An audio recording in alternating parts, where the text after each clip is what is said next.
O grande fato da semana é a prisão do deputado Daniel Silveira, né? Decisão do Supremo Tribunal Federal, que colocou atrás das grades um parlamentar. E aí nós temos vários princípios que são, de alguma forma, né, abordados nesse caso concreto jurídico. Eu queria ouvi-lo a respeito do tema e saber o que houve aí de excesso, o que houve de acerto nessa história, doutor Liviano. Pois é, Pedro. Esse é o grande tema que o país discute com profundidade, com muita atenção, e é importante que nós possamos debater, possamos entender.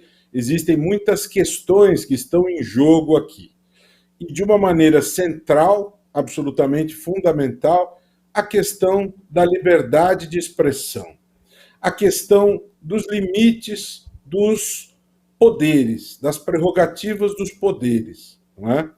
Nós temos um fato, para quem não acompanhou isso na inteireza, é importante entender que o deputado Daniel Silveira, que é um deputado do PSL do Rio de Janeiro, ele que já teve outros episódios, já não é a primeira vez que isso acontece, mas neste último momento, no momento mais recente, ele gravou conteúdos dirigindo ataques, que, a meu ver, são ataques ao próprio Estado democrático de direito. Mais especificamente, esses ataques são direcionados aos ministros do Supremo Tribunal Federal.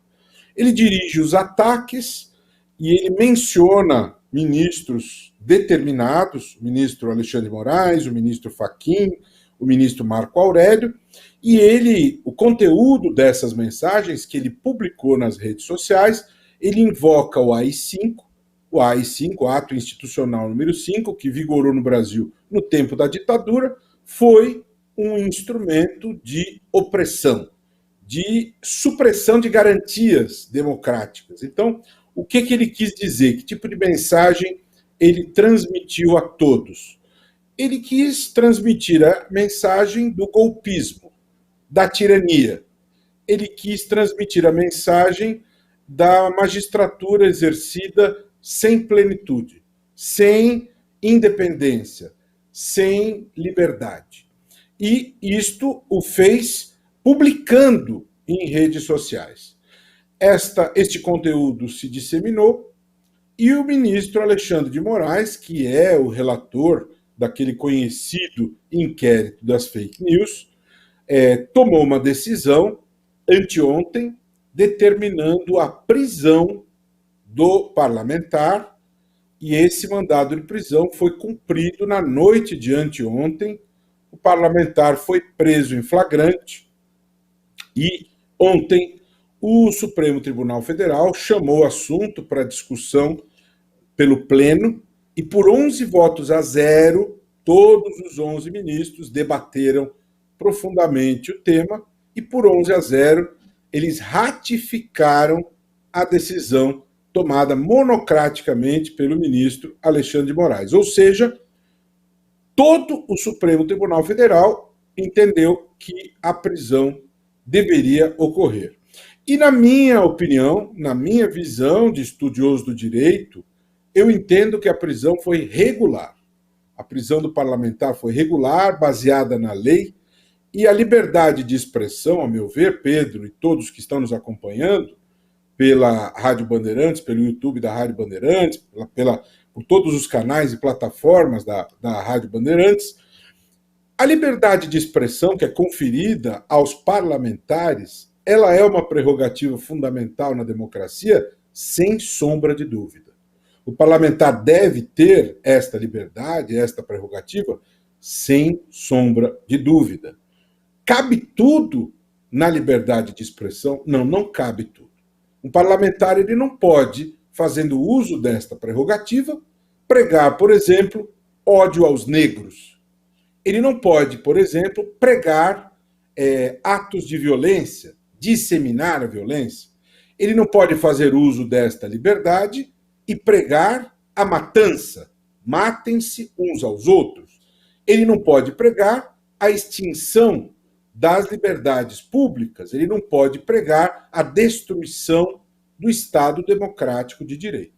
Então, liberdade de expressão existe sim, e esta liberdade ela é assegurada, no entanto, existem limites. Tanto é que o artigo 53, parágrafo 2º da Constituição, lá na cabeça do artigo, ele consagra a liberdade, mas ele diz que é possível a prisão em flagrante do parlamentar, e ela deve ser determinada pelo Supremo Tribunal Federal, e deve haver uma deliberação complementar por parte da respectiva casa, no caso a Câmara dos Deputados, por maioria, ou seja, 257 deputados devem tomar a decisão no sentido de chancelar ou não esta decisão. Ou seja, Daniel Silveira ele pode permanecer preso ou ele pode ser solto, e essa decisão tem que ser tomada por 257 parlamentares. Ao longo do dia de ontem e anteontem, esse foi o tema mais discutido no país. Ontem houve uma série de reuniões por parte do presidente da Câmara, Arthur Lira. Ele discutiu, se reuniu com muitos líderes políticos, ele se reuniu com o presidente da República, e a mídia já vem publicando percepções no sentido de que a tendência é, hoje, de que a Câmara confirme a decisão tomada pelo Supremo Tribunal Federal. Afinal, não é mais uma decisão de um ministro, não é mais uma decisão monocrática, é uma decisão de todo o Supremo Tribunal Federal, unânime. E o caso é grave. Não se trata de um indivíduo subindo num barril e gritando: fulano, você é isso, você é aquilo. Não. Trata-se de algo muito mais sério, muito mais grave, muito mais contundente. É um discurso de total desconsideração aos valores elementares do sistema democrático. A meu ver, o ministro Alexandre agiu corretamente e o Supremo agiu corretamente. Pouco importa o julgamento de decisões aqui ou ali de ministros, eles podem ser criticados em outras situações, vivemos numa democracia. Isso não vem ao caso. Muita gente vem nas redes sociais criticar: mas eles soltaram o André do Rap, mas eles não prenderam o senador Chico Rodrigues, dos 33 mil. As pessoas precisam entender que cada situação é uma situação, e aqui nós temos um grave ataque às instituições democráticas. E não se pode transigir com os valores do Estado democrático de direito. E é isso o que os 11 ministros sinalizaram com absoluta clareza, e é isso que eu acredito que a Câmara dos Deputados chancelará. Não se pode tudo em nome da liberdade de expressão de um parlamentar. Né? Eu penso que isso precisa se ficar muito bem pavimentado, muito claro, né? E eu acho que esse é um momento importante também, para fechar o meu comentário, Pedro, para se avançar numa questão que ficou para trás. O presidente Rodrigo Maia, o ex-presidente Rodrigo Maia, não colocou em pauta a discussão da PEC 333 sobre o fim do foro privilegiado. Essa é uma questão de importância capital para o país. E isso nos ajuda a controlar o exercício do poder. E precisamos retomar essa discussão. O Senado aprovou, nas câmaras, nas comissões, o plenário do Senado aprovou, a comissão da Câmara aprovou, só faltava a deliberação de mérito disto no plenário. E não houve essa decisão. Acho que este tema merece retomada de discussão e de debate. É a minha percepção a respeito do tema.